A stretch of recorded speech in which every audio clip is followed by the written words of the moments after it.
समुद्र रक्षक, समंदर के सूरमा, the real heroes of India.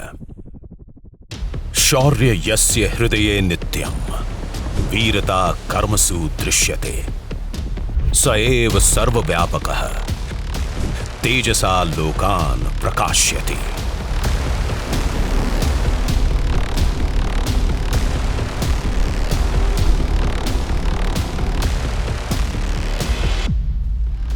जिसके हृदय में सदैव शौर्य बसता है,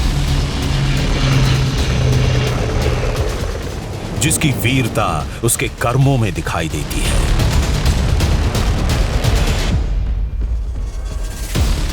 वही अपने तेज से सर्वत्र व्याप्त होकर संसार को प्रकाशमान करता है। ये अथाह अनंत समंदर है, जिसकी गोद में न जाने कितने युग समाये हैं। इस सृष्टि का जन्म और अंत भी यही है। ये आदि अनादि अनंत है। इसके कई स्वरूप हैं। ये शांतावतार भी है, ये रौद्रावतार भी है, जमीन और आकाश को मिलाने वाला, ये क्षितिज भी है, ये सर्वस्व है, सर्वशक्तिमान है।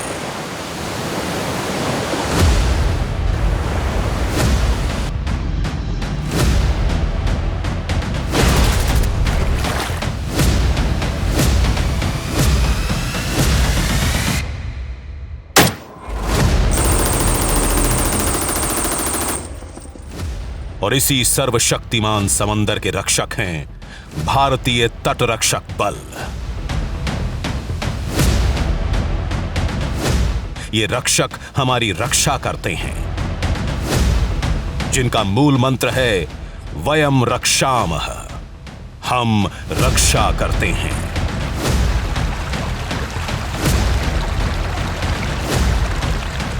भारत की आन बान और शान भारतीय तटरक्षक दल के ये वे जंगी जहाज हैं जो समंदर की लहरों को चीरते हैं। ये वे जांबाज हैं जो मातृभूमि की धूल को माथे पर तिलक की तरह लगाते हैं। और ये वे रक्षक हैं जो नभ की ऊंचाइयों से दुश्मन पर काल बनकर टूटते हैं। ये सर्वशक्तिमान की वे भुजाएं हैं जो 140 करोड़ भारतीयों को चैन की नींद सोने का सुकून प्रदान करती हैं।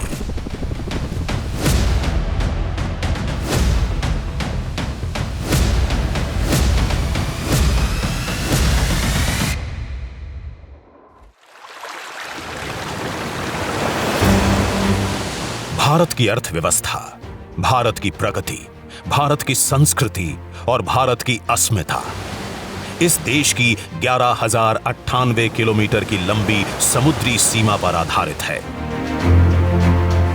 और हम दावे के साथ कह सकते हैं कि जब तक तटरक्षक दल की तेज नजर है, कोई दुश्मन भारत के सामने आंख उठाकर नहीं देख सकता है। कोस्ट गार्ड का मुख्य काम है भारतीय समुद्री सीमा की रक्षा करना, सर्च और रेस्क्यू ऑपरेशन करना, पर्यावरण की रक्षा करना और आपातकालीन परिस्थितियों में समंदर में सभी की हर संभव मदद करना। तटरक्षक दल के इसी शौर्य, निष्ठा और अखंड कर्तव्य परायणता को देखने और जीने हम पहुंचे भारतीय तटरक्षक दल के पोरबंदर मुख्यालय। नमस्कार, समुद्र रक्षक में आपका स्वागत है। और अभी सुबह के बजे हैं 5। हम पहुंच गए हैं कोस्ट गार्ड के एक एयर स्टेशन पर। और यहाँ पर क्या गतिविधि होती है, कैसे कोस्ट गार्ड अपने ऑपरेशंस करती है और कैसे कोस्ट गार्ड को सूचना मिलते ही बहुत कम समय में कोस्ट गार्ड के जांबाज पायलट अपने ऑपरेशन पर निकल जाते हैं। सुबह के 5 बज चुके हैं। कोस्ट गार्ड के एविएशन विंग में एक ब्रीफिंग चल रही है और किसी बड़े ऑपरेशन की तैयारी चल रही है। ब्रीफिंग में ऑपरेशन की प्लानिंग और रूपरेखा तैयार की जा रही है। ग्राउंड स्टाफ, पायलट और ऑब्जर्वर्स रेडी हैं। सायरन बज चुका है। कोस्ट गार्ड के हैंगर खुल चुके हैं। उड़ान से पहले एक विशेष ड्रिल चल रही है जिसे फॉरेन ऑब्जेक्ट रिमूवल ड्रिल कहते हैं। जांबाज पायलट और हर गतिविधि पर पैनी नजर रखने के लिए ऑब्जर्वर तैयार हैं। एक स्टाफ ऑब्जर्वर का रोल इस प्रकार रहता है कि वो जब एयरक्राफ्ट एक जगह से दूसरी जगह जा रहा है तो उस समय जो एरिया उसको दिया गया है उसका सर्च करे, उसमें पेट्रोल करे, ये ढूंढने की कोशिश करे कि कोई भी अगर किसी भी अनवांटेड ऑर्गेनाइजेशंस जो चाहती हैं आना, उन चीज़ों से डेटरेंस हमें मिले, उन चीज़ों से हम उन्हें रोक सकें। तो जो हमारे सेंसर्स होते हैं, हम अपने सेंसर्स को यूज़ करके उन चीज़ों को रोकने की कोशिश करते हैं। Posted here as a staff pilot, and it has been 1.5 years since I've been posted. Just after my completion of flying training, I've been posted in an operational squadron where real life operations and real time scenarios are much more experienced here. Sir हम अंदर जाके देखना चाहेंगे कि आप कैसे operate करते हैं और क्या फैसिलिटीज़ है। आइए sir.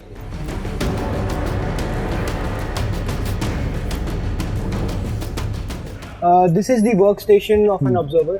Whenever Dornier crew flies, there are 2 pilots and 1 observer. Okay. Observer has multi-purpose sensors, and all these workstation is where he manages all these sensors. Okay. I'll take you to the cockpit now. We speak as a Coast Guard pilot. When we take off with the motive and with a purpose, and flying in this vast sea, even in hostile conditions, requires dedication, precision, and constant alertness and readiness. And what matters in the end is when a life is saved at sea, or a help reaches at a position where nobody else can reach, is what gives me true immense pride in wearing Coast Guard wings.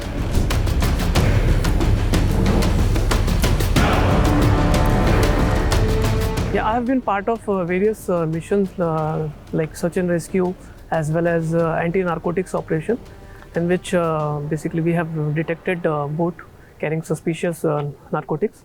So I was a part of it and I really feel proud of it. So ये multipurpose aircraft है। इसमें जो हम daily patrolling के लिए use करते हैं उसको हम कॉन्फ़िगरेशन को कहते हैं MR, that is maritime reconnaissance.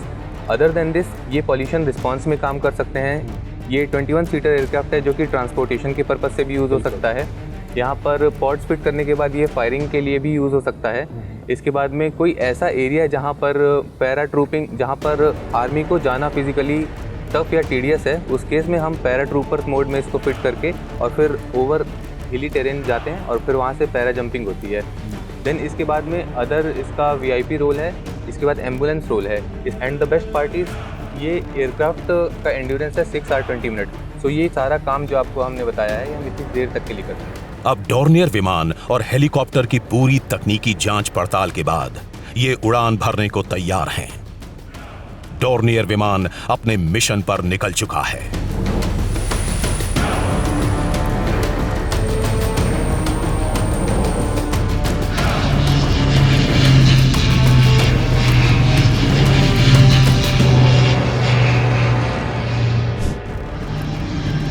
Dornier विमान से ऑब्जर्वर हर सूचना कंट्रोल रूम को देते हैं। कोस्ट गार्ड के पास अत्याधुनिक रेडार, मॉनिटरिंग एवं कम्युनिकेशन सिस्टम है जो समंदर में हो रही हर गतिविधि पर बाज की नजर रखते हैं। भारतीय समंदर में एक्सक्लूसिव इकोनॉमिक जोन पर आने वाले हर शिप से सीधा संपर्क कर सकते हैं।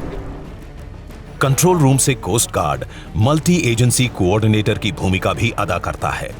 कस्टम, मरीन पुलिस, फिशरीज और पोर्ट के अधिकारियों से मिलकर एक स्ट्रॉन्ग नेटवर्क कवच तैयार करता है। तटरक्षक दल अपने हर जहाज के साथ कोऑर्डिनेशन यहीं से करता है। कुल मिलाकर ये कोस्ट गार्ड की बैकबोन है। सर, रिमोट ऑपरेटिंग स्टेशन एक ऐसा संचालन स्थल है जहां से समुद्र में हो रही जितनी भी गतिविधियां हैं उसको तकनीकी माध्यम द्वारा हम निगरानी करते हैं। यहाँ विभिन्न निगरानी प्रणाली द्वारा मिल रही हुई जानकारी को हम उसके द्वारा हम सुनिश्चित करते हैं कि समुद्र में जितनी भी गतिविधियां चल रही हुई हैं सुरक्षित हैं एवं सामान्य हैं। जैसे सर ये जितने भी हमारे गुजरात कोस्ट है वहाँ पे रडार स्टेशंस लगे हुए हैं, उनके पास रडार है, AIS है एंड डिफरेंट अदर सेंसर्स हैं। उन सेंसर्स से हमारे पास इनपुट आ रहे होते हैं और बेस्ड ऑन दैट इनपुट से जो भी हमारे पास डिटेल्स आ रहे होते हैं उसके बेसिस पे हम उनसे कम्युनिकेट करते हैं। ये सारे स्टेक होल्डर्स हैं कि अगर कल को ऐसी स्थिति उत्पन्न होती है कि हमें किसी भी जो एंटिटी है, कोई भी शिप है या कोई भी फिशिंग बोट है जिससे रिलेटेड हमारे ऑपरेटर जो हमारे पास बैठे हुए हैं, जो इन्वेस्टिगेट कर रहे हैं, अगर उनको किसी भी टाइप का सस्पिशन होता है तो कंसर्न एजेंसियों को इंटीमेट करके उनसे हम वेरिफिकेशन ले सकते हैं कि वो जो बोट्स हैं वो सही इनपुट के द्वारा समुद्र में गई हुई हैं या नहीं गई।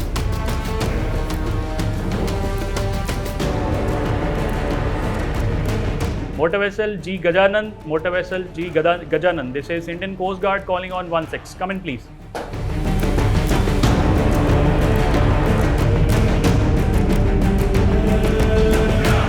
वहीं अपने मिशन पर जाने के लिए कोस्ट गार्ड का समर्थ क्लास एक जंगी जहाज ICGS शूर तैयार है। करीब 18 अधिकारियों और 110 नाविक के साथ ये ऑफशोर पेट्रोल वेसल हर तरीके से अत्याधुनिक सिस्टम, हथियार, हेलीडेक और जांबाज कमांडोज के साथ सज्ज है।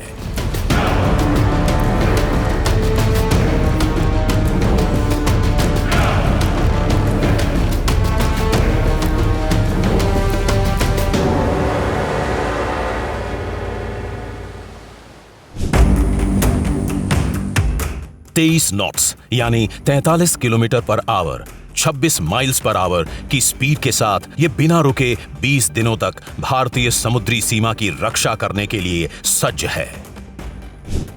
यानी कि भारत के सामने जो चुनौती लेके आता है, कोस्ट गार्ड उसके इरादे नेस्तनाबूद कर देता है। हम निकल चुके हैं, हम भी इसी पोत पर सवार हैं।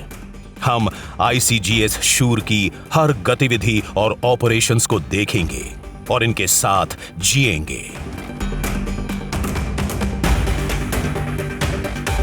This is ICGS Shur. This is a 105-meter offshore patrol vessel. The vessel was built by Goa Shipyard Limited and was commissioned in the year 2016. The ship is currently based at Porbandar and extensively used for exclusive economic zone patrol. The ship is capable of pollution response and search and rescue also. The ship has a capacity to carry 01 helicopter which can be kept in the Hello hangar. And the ship is having state-of-the-art navigation equipments. If I can explain to you, from this console, then up to this console, it is navigation equipments are there, and this is our gyro which shows our heading and GPS, and this one is called electronic chart display information system. Okay. We have paper charts also. The digital version of that paper chart is known as EGDIS. We have 2 radars which are on the bridge top, and these radars, X-ray and serial band radar, these are used to find out the presence of other vessels in the ocean. Okay, and this one is the steering area. Steering area, we have 2 radars, 2 propellers, and steering can be controlled in 4 methods from bridge and 3 methods in aft steering post, which is in the aft and aft side of. पोत में सब कुछ सही चल रहा है। हर नाविक, हर अधिकारी अपना कर्तव्य बड़ी निष्ठा से निभा रहा है। शाम होने को है। ICGS शूर रात के स्याह अंधेरे में आने वाले हर खतरे से निपटने को तैयार है। ICGS शूर से विविध कोऑर्डिनेटेड ऑपरेशंस, सर्च और रेस्क्यू ऑपरेशंस होते हैं। एक सूचना मिली है और कोस्ट गार्ड के कमांडोज एक अनआइडेंटिफाइड बोट पर कार्यवाही करने के लिए तैयार हैं। बार बार चेतावनी देने पर भी एक फिशिंग बोट से कोई संपर्क नहीं हो रहा है। ये सुनिश्चित करना जरूरी है कि ये बोट कहां से आई है और इस पर हो क्या रहा है। ICGS शूर से एक क्विक रिस्पांस स्पीड बोट को नीचे उतारा जा रहा है।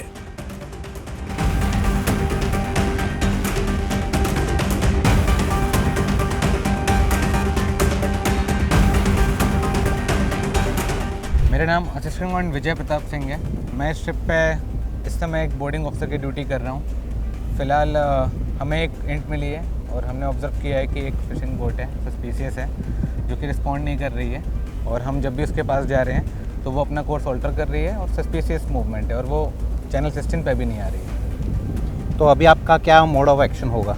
अभी हमारा पहला मोड ऑफ एक्शन ये है कि हमारी जो बोर्डिंग टीम है, जो हम ऑलरेडी फॉर्म करके रखते हैं, उसका हमने मस्टर किया है, उसकी ब्रीफिंग करी है, उनको उनका एम बताया है कि हमें अभी अपनी सी बोट लोअर होगी, उसमें हम जाएंगे और वहाँ पे उसको लोकेट करेंगे एंड देखेंगे कि वो क्यों नहीं रिस्पॉन्ड कर रही है। कमांडोज तैयार हैं और अब देखिए कितनी तेजी से ये बोट कमांडोज को लेकर पहुंच रही है उस फिशिंग बोट तक। ऊपर से कोस्ट गार्ड का एक चेतक हेलीकॉप्टर नजर रखे हुए है।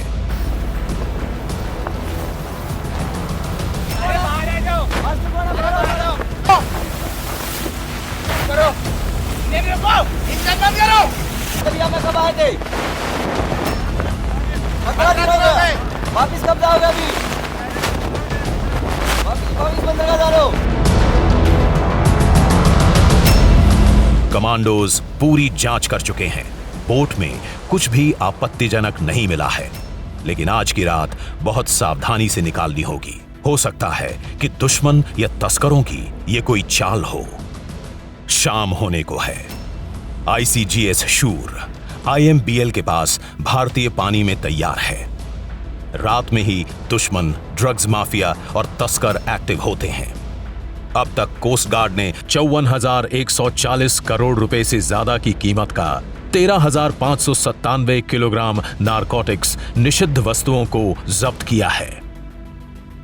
जहाज में एक 30 mm CRN-91 नेवल गन और 2 12.7 mm HMG गन्स भी तैयार हैं। 30 mm ऑटो कैनन, ये स्वचालित तोप जहाज के आगे लगे बुर्ज पर तैयार है और त्वरित कार्यवाही के लिए इस्तेमाल होती है। जिसमें हमारे पास जो मेन आर्मामेंट है इसको CRN-91 कहते हैं, और उसके अलावा हमारे पास 2 SRCG गन है, स्टेबलाइज्ड रिमोट कंट्रोल गन्स। उसके अलावा हमारे पास माउंटिंग में फिक्सड में LMG है, MG है और अलग तरीके का स्मॉल आर्म्स भी फिटेड। रात में गतिविधियां तेज हो रही हैं। कोस्ट गार्ड समुद्र में प्रकाश या संकट का संकेत देने के लिए मुख्य रूप से फ्लेयर गन का उपयोग करते हैं, जो चमकदार लाल या नारंगी रोशनी छोड़ती हैं। थोड़ी ही देर के बाद फायरिंग शुरू हो जाती है और जहाज में 30 mm ऑटो कैनन, ये स्वचालित तोपें अपना काम कर रही हैं। इसकी गर्जना के आगे दुश्मन के पास भाग जाने के अलावा अब कोई चारा नहीं बचता है।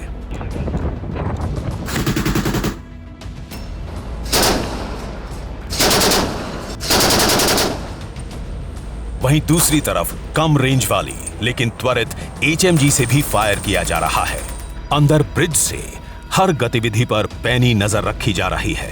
हर पल जानकारी बाकी एजेंसियों और कंट्रोल रूम पर पहुंचाई जा रही है। भारतीय जल सीमा पूरी तरह से सुरक्षित है। हम अब जहाज में आराम करने जा रहे हैं।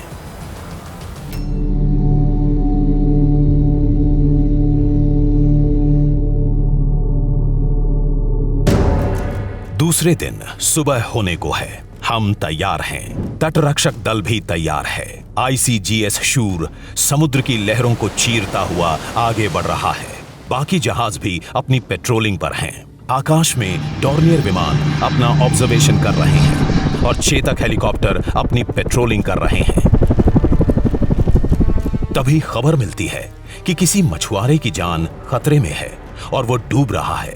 डॉर्नियर विमान, चेतक हेलीकॉप्टर और ICGS शूर का एक और कोऑर्डिनेटेड बचाव ऑपरेशन देखने को मिल रहा है।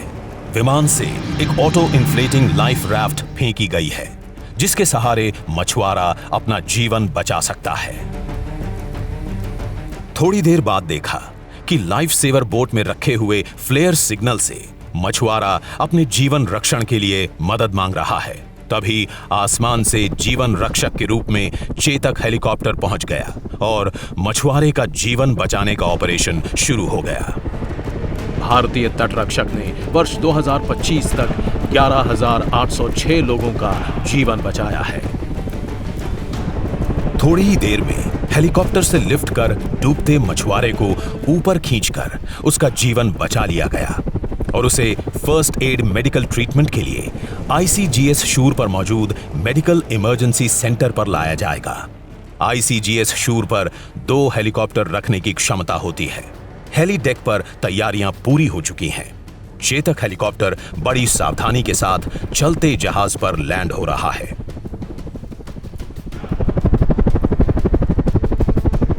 ये हमारा बेहद रोमांचक अनुभव रहा। मछुआरे की जान बचा ली गई है। अब उसे ट्रीटमेंट दिया जा रहा है।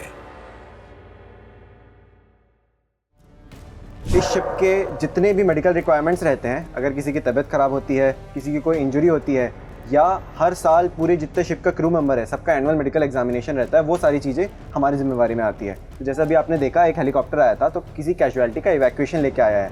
कोई पीड़ित था, कहीं से भी हो सकता है, जो कि समुद्र के आसपास किसी दूसरे जहाज़ से, किसी छोटी नाव से, या कोई डूब रहा हो, कोई नाविक हो, तो उसको हम इवैक्यूएट करके अपने पास सिक बे में ला सकते हैं। ये सेटअप जैसा आप देख सकते हैं, ये सेटअप हमारा सिक बे का सेटअप है। यहाँ पर हमारे पास किसी भी इंसान को बेसिक सारी इक्विपमेंट प्रोवाइड करने की, जान बचाने की हमारे पास सारे संसाधन हैं।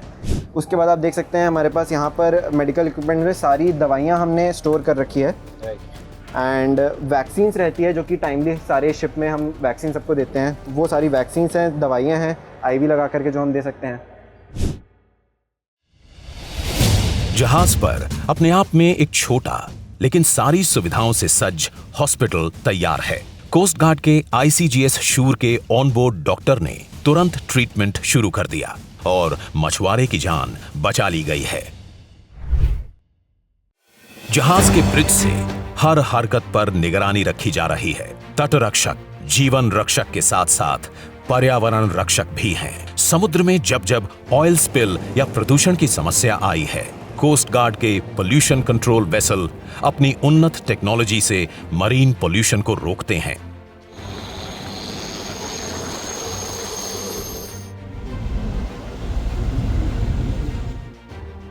और समुद्र में फैले ऑयल को रोकथाम, पुनर्प्राप्ति और रासायनिक फैलाव कर समुद्र से निकाल लिया जाता है। इसी तरह कोस्ट गार्ड समुद्र में लगी आग को बुझाने हेतु देवदूत समान हैं। उन्नत फायर फाइटिंग तकनीक से लैस कोस्ट गार्ड जहाज पर आपातकालीन परिस्थितियों में जीवन रक्षक साबित होते हैं। बड़े बड़े वेसल्स आते हैं, कोई एक्सीडेंट हो गया है या कोई वेसल में कोई इंसिडेंट हो गया है जिसकी वजह से टैंक फट गया है या कुछ लीक हो गया, तो वो जो बड़े लेवल के जो ऑयल स्पिल्स होते हैं वो बहुत डैमेजिंग होते हैं for our shipping community as well. And जब वो ऑयल बीच कर जाता है तो बीचेस पे अगर कोई इको सेंसिटिव एरिया पे वो बीच कर रहा है तो वहाँ के जो वाइल्ड लाइफ है उसको भी बहुत डैमेज पहुँचाता है। तो उस तरीके से फिर हमारा जो रोल है पोल्यूशन रिस्पॉन्स का वो काफ़ी इंपॉर्टेंट हो जाता है। आप जो यहाँ पे जहाज देख रहे हैं, ये भारतीय तटरक्षक का पोत समुद्र पावक है। इसको पोल्यूशन कंट्रोल वेसल कहा जाता है। अभी जो ऑपरेशन आप देख रहे हो, उसका पीछे से जो काले रंग का जो पाइप जैसा आ रहा है, उसको हम बूम बोलते हैं। ये बूम जो है, जो समुद्र में ऑयल जो है वो तैरती है, डूबती नहीं है। वो तैरती हुई ऑयल को रिकवर करने के लिए पहले उसको हम कंटेन करते हैं, उसके बाद स्कीमर यूज करके उसको रिकवर करते हैं, उसके बाद हार्बर में जाने के बाद उसको डिस्पोज ऑफ करते हैं। अभी आप सामने में देखेंगे तो 3 पानी आने वाले फुवारे दिख रहे होंगे, वहां से आपको ऑयल स्पिल डिस्पर्सेंट का केमिकल जो है वो आता है। अच्छा, उससे हम ऑयल जो हम रिकवर जो कर नहीं पाते हैं उसको ऑयल स्पिल डिस्पर्सेंट डाल के उसको पानी के अंदर जाने के लिए हम हेल्प करते हैं। हर 2 साल में एक बार करते हैं। वो एक्सरसाइज को हम national level pollution response exercise करते हैं। हमारा डॉर्नियर जब समुद्र में जाते हैं सर्वेलेंस के लिए, जहाँ पे उनको कोई भी ऑयल स्पिल जैसा चीज दिख गया, वो तुरंत हमें रिपोर्ट बनाते हैं और उस लोकेशन में जाके हम ये वाला चीज करते हैं।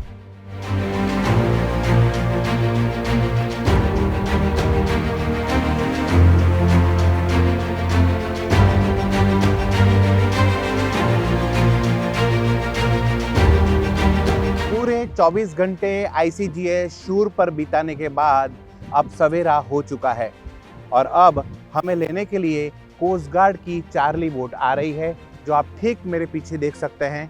एक कोस्ट गार्ड का दूसरा जहाज हमें लेने के लिए आ रहा है, जो अब हमें दूसरे कोस्ट गार्ड के स्टेशन पर लेकर जाएगा।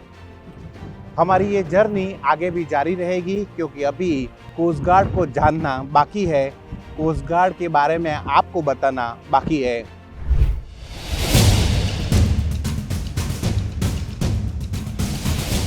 अब कोस्ट गार्ड के ICGS शूर से विदाई लेने का समय हो चुका है। सभी ऑफिसर्स को नमस्कार कहकर हम निकल चुके हैं एक दूसरे मिशन पर।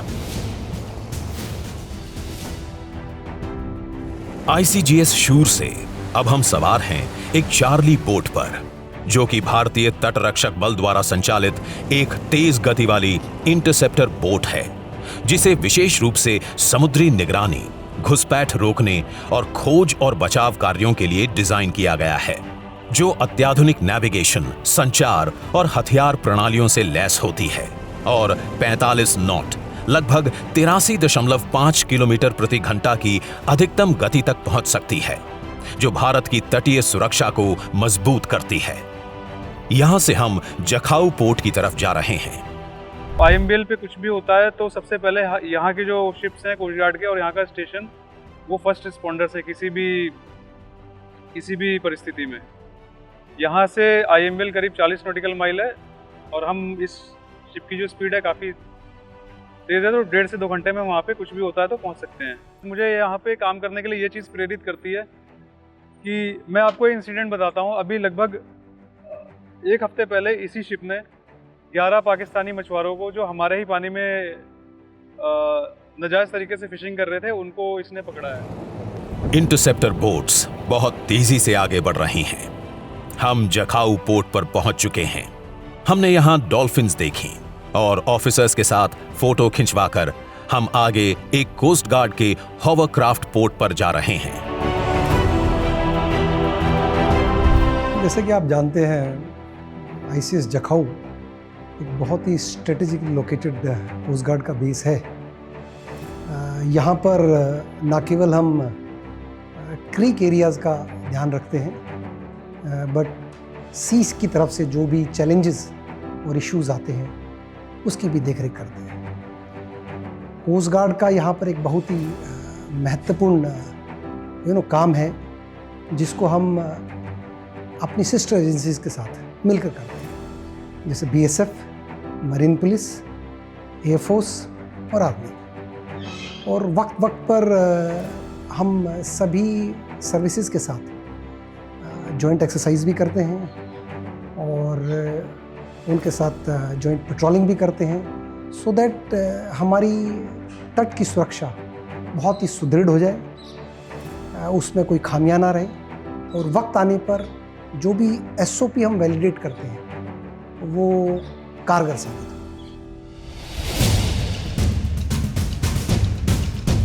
राष्ट्रीय सुरक्षा के दृष्टिकोण से जखाऊ का हॉवरक्राफ्ट पोर्ट बहुत ही स्ट्रेटेजिक स्थल पर मौजूद है। ये हॉवरक्राफ्ट कोस्ट गार्ड को एक नई शक्ति प्रदान करती है, क्योंकि इसकी ताकत है कि ये मार्शी लैंड, दलदल वाले एरिया में और बीच फ्रंट पर जाकर पेट्रोल कर सकता है, वहाँ पर कोई भी ऑपरेशन लॉन्च कर सकता है और साथ ही साथ हमारे जो कोस्ट गार्ड के जांबाज जवान हैं उनको क्रीक एरिया में पेट्रोलिंग करने की संपूर्ण सुविधा प्रदान करता है। ये हॉवरक्राफ्ट इस वक्त आ चुका है हॉवरक्राफ्ट बेस पर और ये हॉवरक्राफ्ट में बैठकर ही हम अब आगे जाएंगे।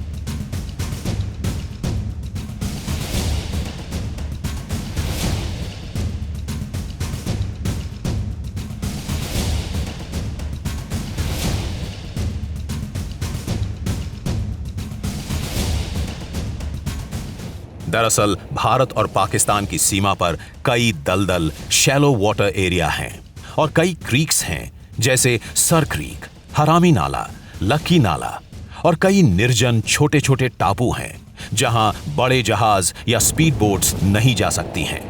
वहां काम आते हैं कोस्ट गार्ड के ये हॉवरक्राफ्ट, जिन्हें एयर कुशन वेसल कहते हैं।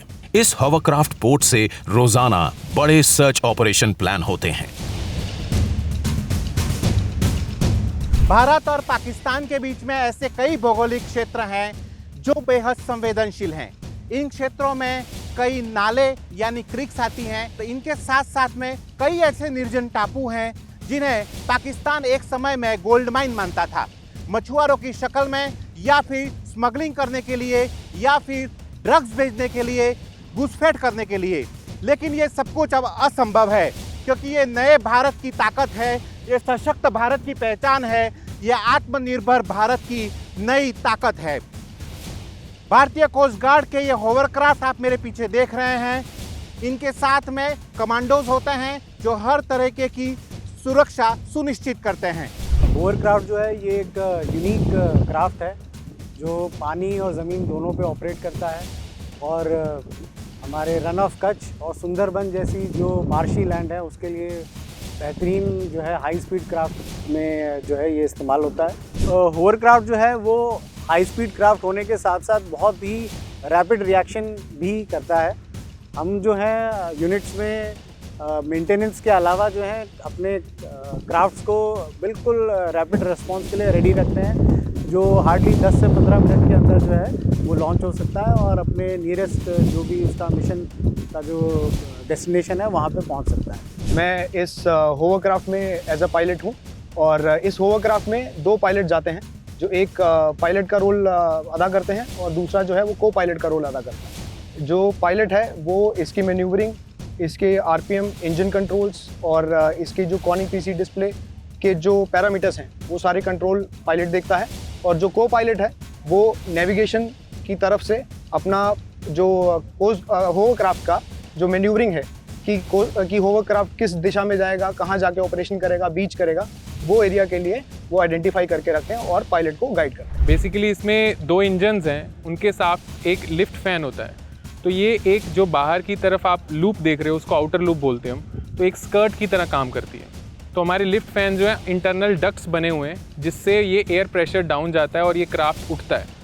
उसके पीछे आप बड़े डक्ट्स देख रहे हैं, वो बड़े डक्ट्स में प्रोपेलर्स लगे हुए हैं जो जिससे हम पिच भी चेंज कर सकते हैं, एंड पीछे रडर्स हैं, तो जिससे हम क्राफ्ट की मूवमेंट आगे और पीछे और साइडवेज कर सकते हैं। एक सूचना मिली है कि एक निर्जन टापू पर कोई गतिविधि हो रही है और एक शंकास्पद झोपड़ी में कुछ सामान छिपाया गया है। कोस्ट गार्ड के होवरक्राफ्ट बड़ी ही तेजी से इस लोकेशन पर पहुंचकर ऑपरेशन शुरू करते हैं।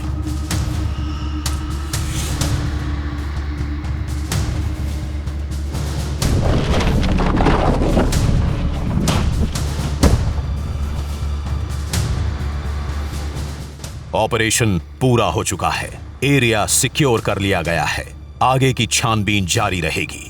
भारत माता के जय घोष के साथ जवानों में जोश बरकरार है। वैसे तो हमारे वर्किंग आवर्स 24/7 ही हैं। हम जब भी रहते हैं शिप में ऑन ड्यूटी 9 to 5 वर्क करते हैं, बट आफ्टर दैट जब तक हमारा काम कुछ भी हमको काम मिलता है जो कंप्लीट नहीं होता, हमको वहीं पे जॉब करना होता है। जब हम यूनिफॉर्म पहनते हैं तो हमारे एक अलग ही जज्बा उत्पन्न हो जाता है, और इसके साथ साथ जो हम जॉब करते हैं वो इतनी डिफरेंट चैलेंज मिलते हैं, उनको करके हमको आनंद आता है। मेरा जहाँ तक एक्सपीरियंस है बहुत ही फ्रेंडली एक्सपीरियंस रहा है। सीनियर्स एंड ऑफिसर्स बहुत ही अच्छे से एक यंगर ब्रदर की तरह रखते हैं और फ्रेंडली बिहेव रहता है सभी का। सबसे पहली चीज़ जो मुझे अच्छी लगी, मैं पानी में काम करना चाहता था और मैं एक नौसैनिक हूँ। मेरी ब्रांच जो है आरपी रेट है, मेरा काम जो है चार्ट्स पे काम करना रहता है और मैं नेविगेटिंग ऑफिसर को असिस्ट करता हूँ पैसेज प्लानिंग में, कहाँ का रूट बनाना है, इस A प्लेस से B प्लेस पे कैसे जाना है, उसमें असिस्ट करता हूँ नेविगेटिंग ऑफिसर। बंदा यूनिफॉर्म पहनता है और जो हमारे गांव के बच्चे रहते हैं उन्हें मोटिवेट होता है कि बंदा हमारे गांव से फ़ौज में है। तो मैं भी ये चाहता हूँ कि और ज़्यादा बंदे फ़ौज में आए, तटरक्षक में आए, अपने आप को एनरोल करें ताकि वर्दी पहनने का मौका मिले। भारत माता की जय, भारत माता की जय।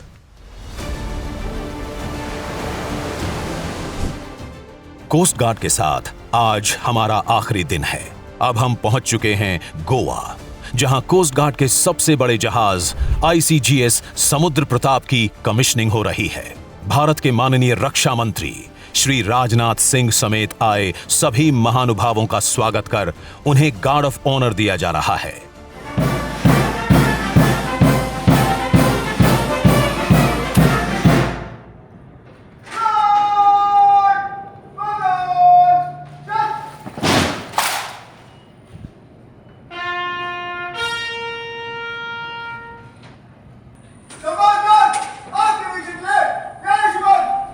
समारोह में गोवा के मुख्यमंत्री प्रमोद सावंत, रक्षा सचिव राजेश कुमार सिंह, तटरक्षक महानिदेशक परमेश शिवमणि और कई वरिष्ठ अधिकारी मौजूद थे।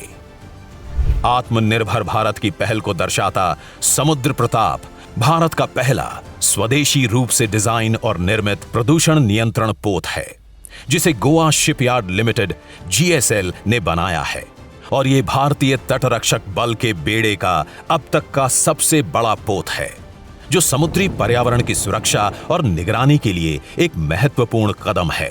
ये तेल रिसाव का पता लगाने, उसे रोकने और साफ करने, खोज और बचाव अभियानों और समुद्री कानून प्रवर्तन के लिए उन्नत तकनीक और उपकरणों से लैस है। इसमें एक हेलीकॉप्टर हैंगर, आधुनिक हथियार, डायनामिक पोजिशनिंग सिस्टम और उच्च क्षमता वाली बाहरी अग्निशमन प्रणाली एक्सटर्नल फायर फाइटिंग सिस्टम है जो इसे बहुआयामी बनाती है। साथियों, इंडियन कोस्ट गार्ड भारत की सुरक्षा में कितना इम्पोर्टेंट रोल प्ले करता है यह पूरा देश जानता है। मैरीन पोल्यूशन से लेकर कोस्टल क्लीनलीनेस तथा सर्च एंड रेस्क्यू से लेकर मैरीटाइम लॉ इन्फोर्समेंट तक कोस्ट गार्ड की भूमिका मल्टी डायमेंशनल है। जब भी समुद्र में कोई संकट आता है, चाहे वह ऑयल स्पिलिंग का हो, किसी शिप में आग लगने का हो, या किसी का जीवन संकट में हो, या फिर कोई भी समस्या हो, कोस्ट गार्ड सबसे पहले रिस्पांस देता है। यही कारण है कि आज हमारी कोस्ट गार्ड को देश ही नहीं बल्कि इंटरनेशनल कम्युनिटी में भी सम्मान की दृष्टि से देखा जाता है। पिछले वर्षों में भारतीय तटरक्षक ने अनेक जीवन रक्षक खोज और बचाव अभियान किए हैं। हमारे मत्स्य कृषक समुदाय की आजीविका की रक्षा की है, समुद्र में अवैध गतिविधियों को रोका है और प्रदूषण की घटनाओं पर समयबद्ध और प्रभावी प्रतिक्रिया सुनिश्चित की है। भारतीय तटरक्षक दल के लिए ये एक ऐतिहासिक दिन है क्योंकि पहली बार तटरक्षक बल के अग्रिम पंक्ति के पोत पर महिला अधिकारियों की तैनाती की गई है। आपको मिलवाते हैं भारतीय तटरक्षक दल की 2 जांबाज महिला ऑफिसर्स, कमांडेंट प्रीति पोसवाल एवं असिस्टेंट कमांडेंट श्रुति शर्मा से, जो अब ICGS समुद्र प्रताप पर अपना कर्तव्य निभाएंगी।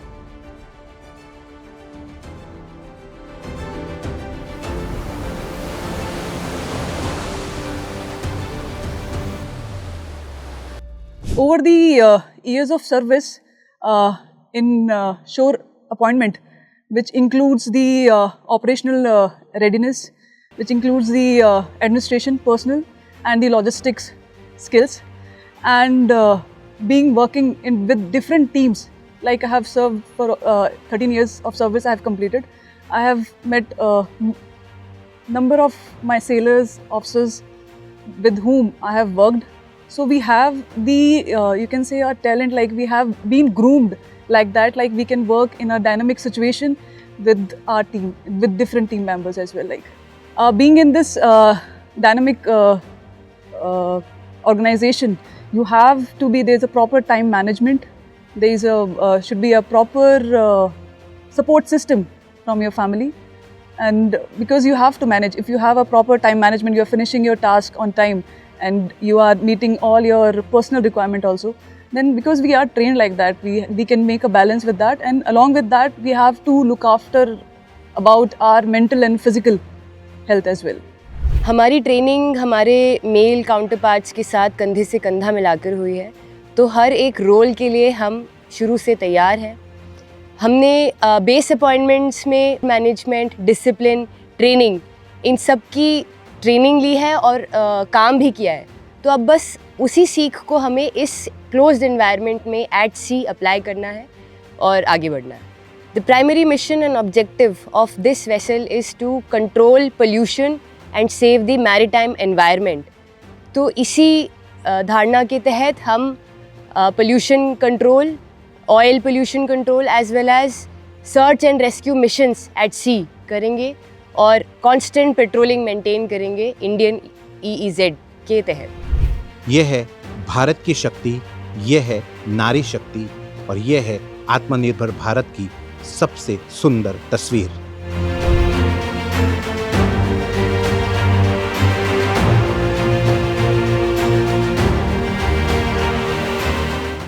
I carry out duties of logistic officer and provide logistic support to the fleet of ships and base at this headquarters. We have a fleet of ships. When they come to harbour, they need ration, they need maintenance, they need a lot of procurement of machinery spares. Those items I provide to the fleet of ships over here so that they can sail and carry out their operational requirement at sea. आसमान की ऊंचाइयों से समंदर की गहराई तक, हर मोर्चे पर खड़ी हैं बेटियां बनकर हिंद की शान। भारत मां के सशक्त रूप में बनी देश की शान।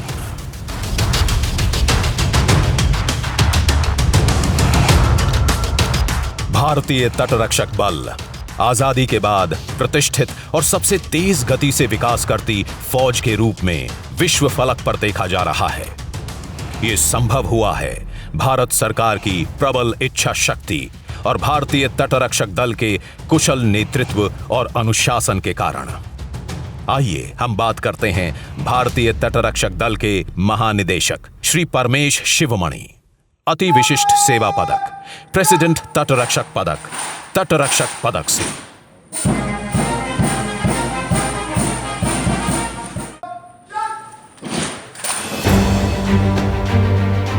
सर, स्वागत है हमारे इस खास कार्यक्रम में। बहुत बहुत धन्यवाद आपको। सर, भारतीय तटरक्षक दल का मिशन, उसके ऑब्जेक्टिव्स और वो कैसे इंश्योर करता है हमारे मरीन नेशनल सिक्योरिटी को? भारतीय तटरक्षक एक मल्टी मिशन फोर्स है। हम लोग का 24/7 चार्टर है समुद्र में। हमारे जहाज और हवाई जहाज रोज़ समुद्री क्षेत्रों में तैनात रहते हैं और हमारा जो चार्टर है वो सेक्शन 14 कोस्ट गार्ड एक्ट के तहत दिया गया हुआ है।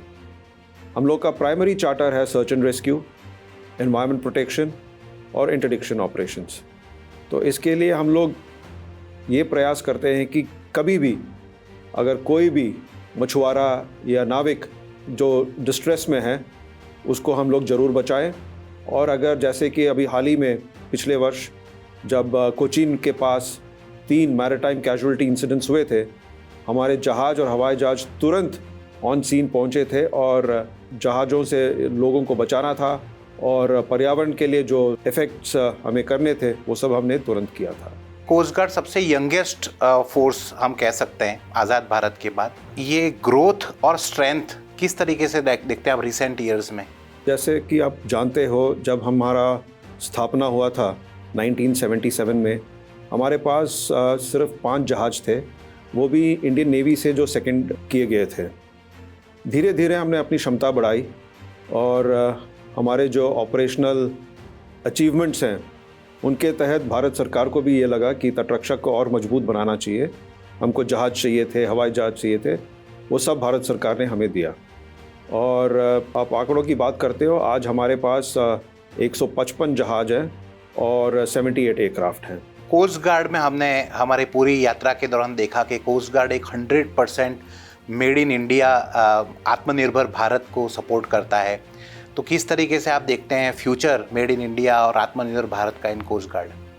जैसे हमारे माननीय प्रधानमंत्री जी ने डायरेक्टिव दिया है कि आत्मनिर्भर भारत बनाना बहुत ज़रूरी है, उसके लिए भारतीय तटरक्षक ने भी बहुत मजबूत कदम उठाए हैं। और ये अभी ही नहीं, पहले से भी हमारे जितने भी जहाज तटरक्षक के लिए बने हैं वो सब हमारे DPSUs में बने हैं।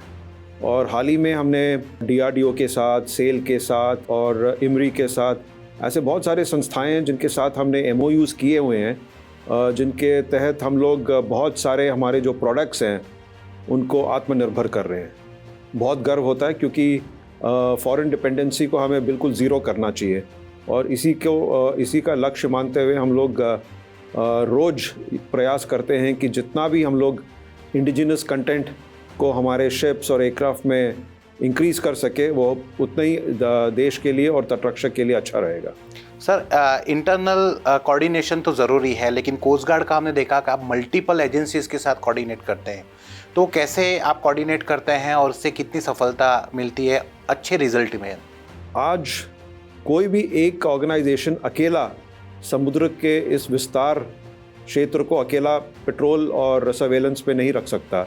इसीलिए हमें जितने भी नेशनल एजेंसीज़ हैं उनके साथ मिलजुल के काम करना चाहिए। 14 मिनिस्ट्रीज़ और बहुत सारे अदर ऑर्गेनाइजेशंस के साथ डायरेक्टली काम करते हैं और जो भी हमें डायरेक्टिव्स दिए हुए हैं उसको हम अच्छी तरह निभाते हैं।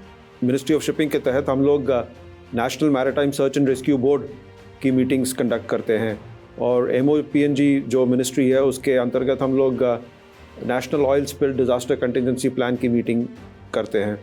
और इंटर एजेंसी कोऑर्डिनेशन बहुत ही अच्छा है, जैसे भारतीय नौसेना और बाकी फोर्सेस के साथ भी, fisheries department, marine police, customs, DRI इनके साथ मिलजुल के अगर काम करेंगे तो एंड रिज़ल्ट भारत के लिए होगा। जैसे हमारे माननीय प्रधानमंत्री जी बोलते हैं, हर काम देश के नाम, तो ऐसी अगर इंटर एजेंसी कोऑर्डिनेशन भी अच्छा रहे तो फिर हर काम देश के नाम जरूर होगा।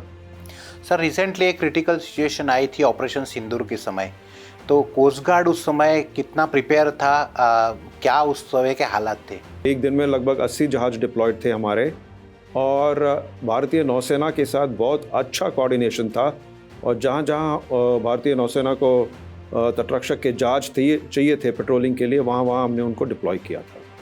ड्रग्स के ऊपर बहुत ज़्यादा नकेल कसी है, तो अगर इसके ऊपर आप कुछ बोलना चाहें? जैसा कि आपको पता है कि माननीय प्रधानमंत्री जी ने बोला है कि एक नशा मुक्त भारत होना चाहिए, तो उसको निभाने के लिए भारतीय तटरक्षक हमेशा यही प्रयास करता है कि हमारे जो समुद्री क्षेत्र है वो सिर्फ लेजिटिमेट पर्पसेस के लिए यूज़ किया जाए।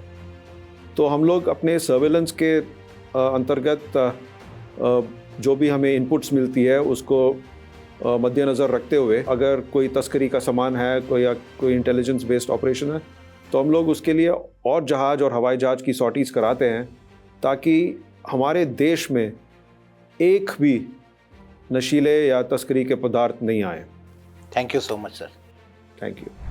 जीवन रक्षक, पर्यावरण रक्षक, देश के रक्षक, देश के गौरव तटरक्षक बल के साथ हमारी ये अद्भुत, अकल्पनीय और अविस्मरणीय यात्रा यहीं समाप्त होती है।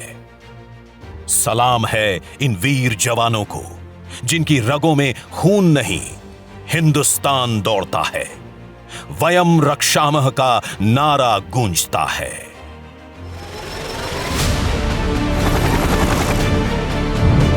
तूफानों से टकराकर राह बनाते हैं, हर सांस में वचन निभाते हैं। डर से नहीं, जो हौसलों से जीतते हैं जंग। पराक्रम में डूबा जिनका हर रंग। शौर्य की मिसाल, सेवा का स्वर। ये सागर रक्षक हैं भारत की अमर धरोहर। वीर भोग्या वसुंधरा, भारत माता की जय। वंदे मातरम।